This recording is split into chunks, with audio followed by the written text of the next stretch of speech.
Assalamu alaikum and welcome to the another chilled out episode of Legacy Abroad Odyssey. This is Jaza, your host, और आज हमारे साथ है बहुत special guest जो अपनी study in the UK journey हमारे साथ शेयर करेंगे, मोहम्मद बुरहान.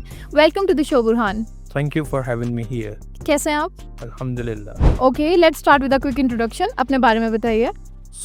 मेरा नाम मोहम्मद बुरहान है.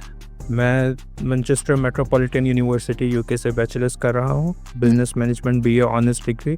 उससे पहले मैंने फाउंडेशन की है इनटू मैनचेस्टर से. अच्छा. और उसके बाद जो सा अब मैंने सेकंड ईयर अपना कंप्लीट किया है. सेकंड ईयर कंप्लीट कर लिया. अभी आप छुट्टियों पर आए हुए हैं? जी, 1 मंथ की जो समर वेकेशन है उसमें मैं पाकिस्तान आया. समर वेकेशंस में आए हुए हैं. ठीक है. 1 ईयर आपका रह गया बस? जी, 1 ईयर रह गया. उसके बाद फिर जो से बीए ऑनर्स बैचलर्स डिग्री है वो कंप्लीट हो जाएगी, ग्रेजुएशन होगी. उसके बाद फिर इंशाल्लाह आगे मास्टर्स का प्लान. अच्छा, मास्टर्स का प्लान है फिर आगे. That's great. Okay, why did you choose the UK for your studies? UK एक बहुत ही डाइवर्स कंट्री है जहाँ पे काफ़ी कल्चर्स के लोग जो से आते हैं. जैसे कि अब आपको इंडिया से, पाकिस्तान से, चाइना से और रशिया से काफ़ी स्टूडेंट्स हैं जो से मेरे कोर्सेज में इनरोल हैं, जिसकी वजह से जो से आपको एक्सपोजर मिलता है डिफरेंट कल्चर्स का और आप कनेक्ट होते हैं, आपके कनेक्शंस बनते हैं, डिफरेंट टाइप ऑफ फ्रेंड्स आपके बनते हैं, जिसकी वजह से आप जो से मेरी डिग्री है बिज़नेस मैनेजमेंट, आप अपने बिज़नेस को, इस्टेब्लिश बिज़नेस को इजीली पूरे ग्लोब के अंदर जो वो लेके जा सकते हैं. तो आपको सबसे अच्छा कल्चर कौन सा लगा? जैसे आपने कहा कि वहाँ डाइवर्स कल्चर्स होते हैं, तो आपको सबसे अच्छा कल्चर कौन सा लगा था? सबसे अच्छा कल्चर जो सा है वो मुझे यूके का कल्चर ही लगा, क्योंकि मैंने यूके इसी वजह से सिलेक्ट किया था. वहाँ पे पाकिस्तान जैसे स्टडी नहीं है. वहाँ पे एक इंडिपेंडेंट कल्चर है. जैसे आप स्टडी करना चाहें, जौन से बुक्स आप पढ़ना चाहें, आप अपनी रिसर्च खुद करें वहाँ पे और आप अपनी थ्योरीज वहाँ पे दे सकते हैं.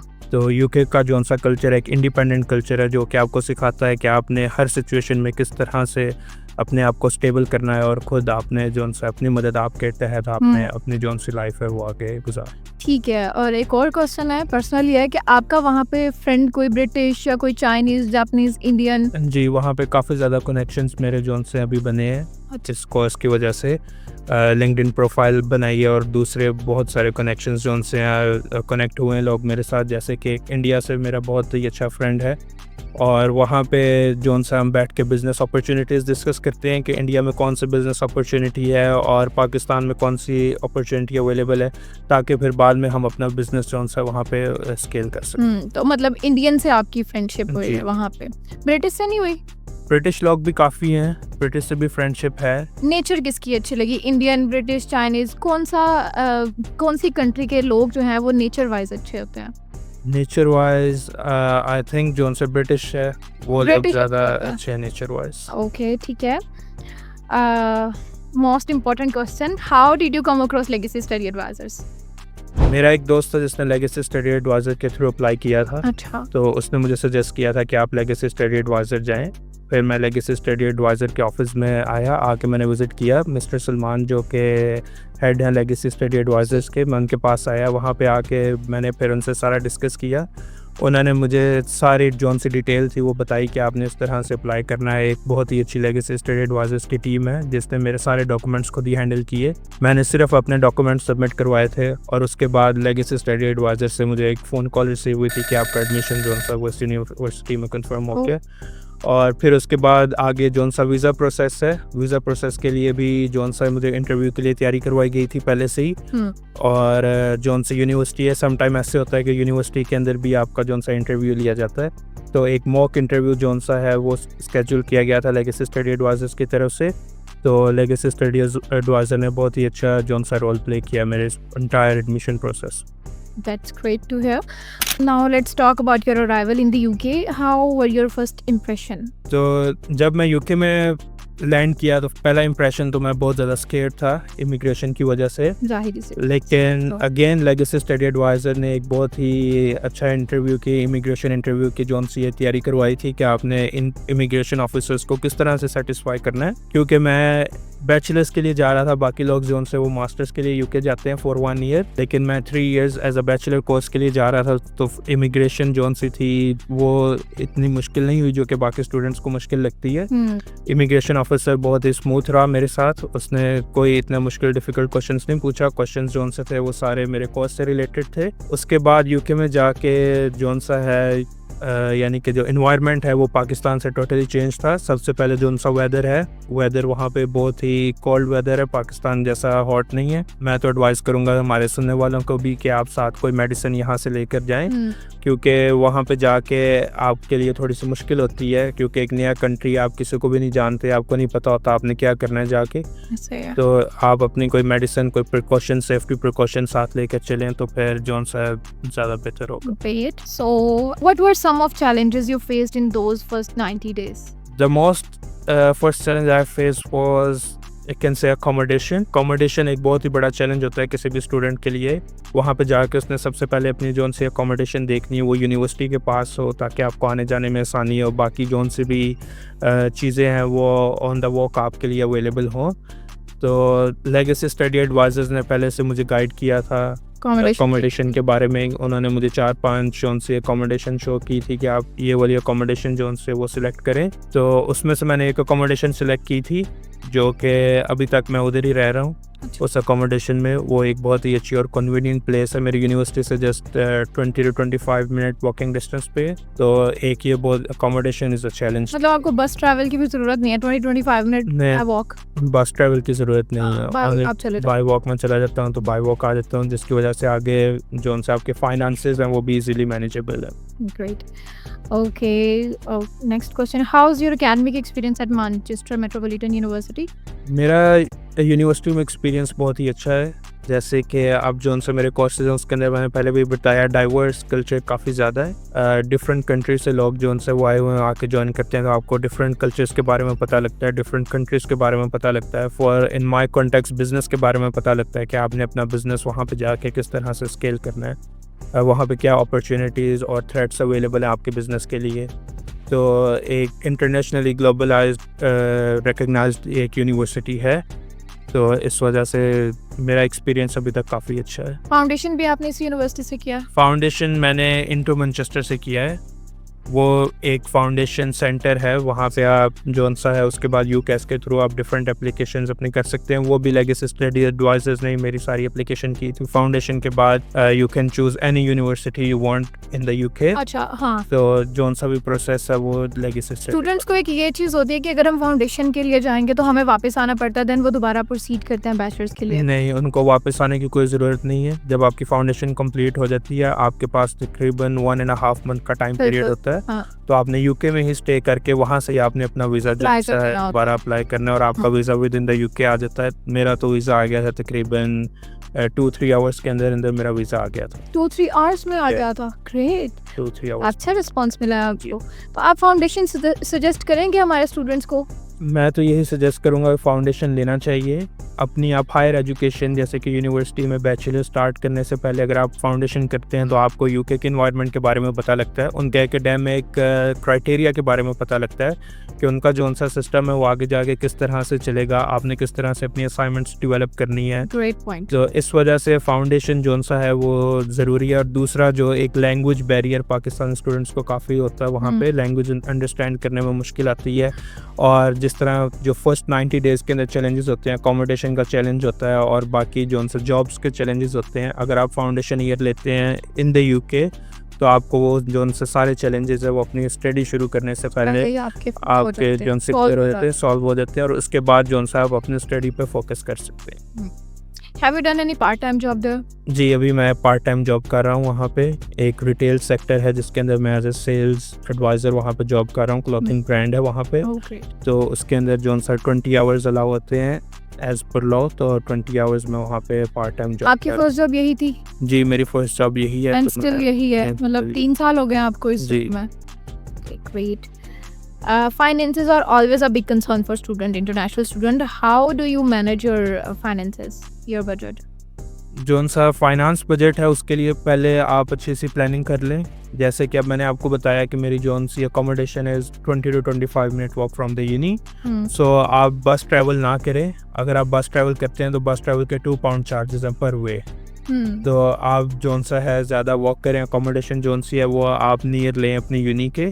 कुछ लोग होते हैं जैसे फॉर एग्जांपल उनकी यूनी मैनचेस्टर में है लेकिन वो चेस्टर के अंदर अपनी अकोमोडेशन है, जिसकी वजह से एक ट्रांसपोर्ट के ऊपर जोन सा ना काफ़ी ज़्यादा आ जाता है। और दूसरा ये जोन सा फूड है, फूड आप बाहर से ना कंज्यूम करें, कोशिश करें कि आप घर में कुक करें, जिसकी वजह से फूड के ऊपर भी जोन सा आपका एक्सपेंस जोन सा वो कम होता है। मतलब एक्सपेंसेस मैनेज करना स्टूडेंट के ऊपर खुद होता है जी, वो ज़्यादा भी कर सकता है कम भी कर सकता है।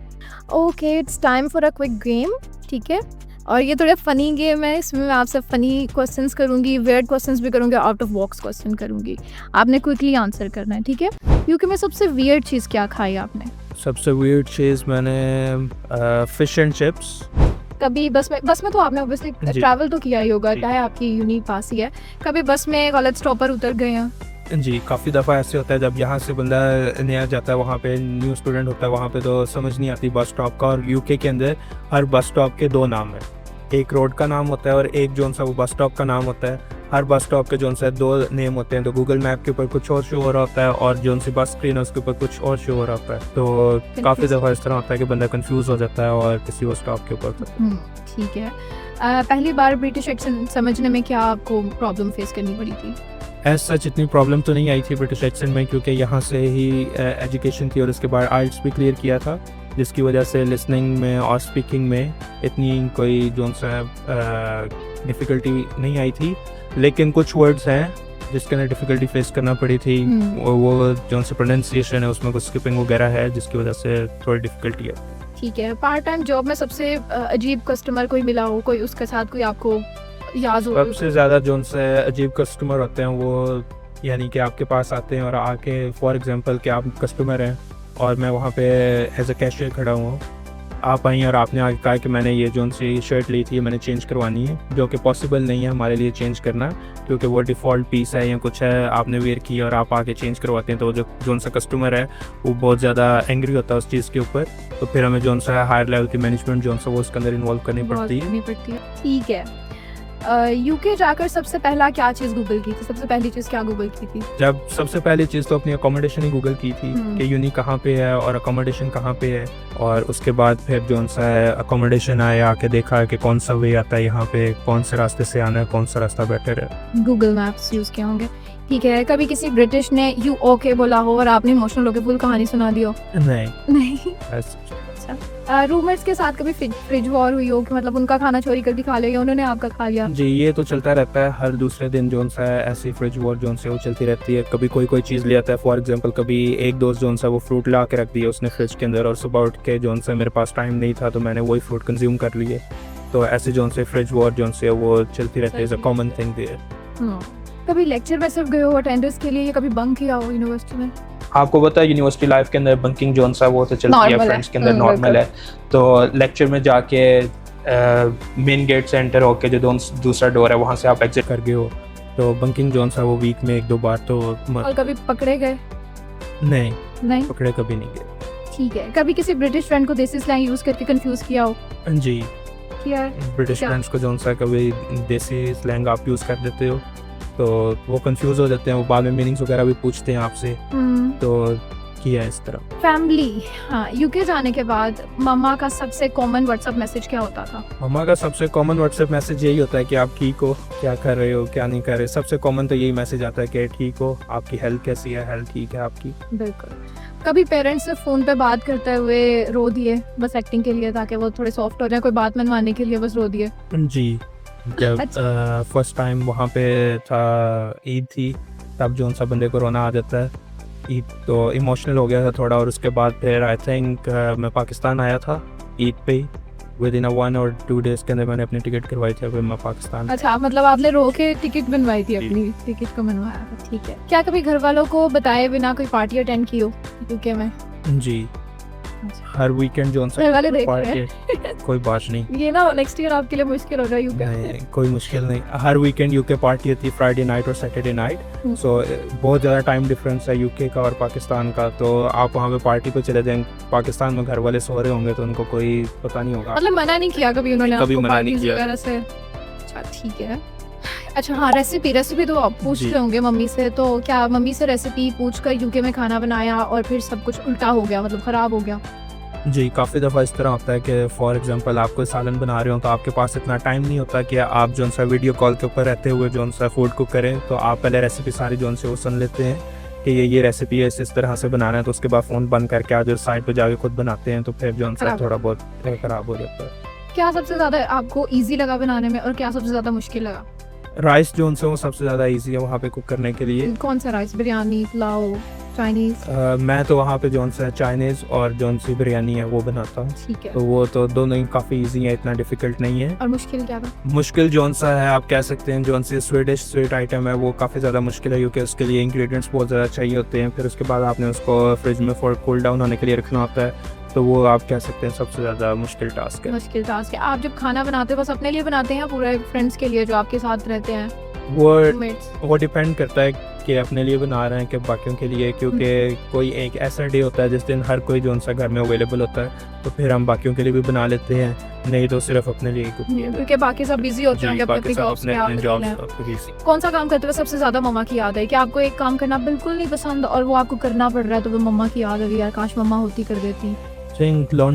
लॉन्ड्री करते हुए जो सा सबसे ज़्यादा याद आई वहाँ पे मम्मा की, कि अगर मम्मा होती तो वो करते थे। पाकिस्तान से आई पार्सल, हाँ काफ़ी चीज़ें होती हैं ना कि आप पाकिस्तान से पार्सल करवाते हो, अचार, देसी घी, इस तरह की चीज़ें, साग या कड़ी, तो आपने क्या चीज़ पार्सल करवाई? ऐसा कोई चीज़ पार्सल नहीं करवाई यहाँ से, क्योंकि मैंने पहले भी बताया यूके जौन सा एक बहुत ही डाइवर्स कंट्री है, वहाँ पे हर चीज़ इजीली अवेलेबल है, तो इस वजह से कोई ऐसी चीज़ की ज़रूरत नहीं पड़ी जो कि बाद में पाकिस्तान से पार्सल करवानी पड़ी।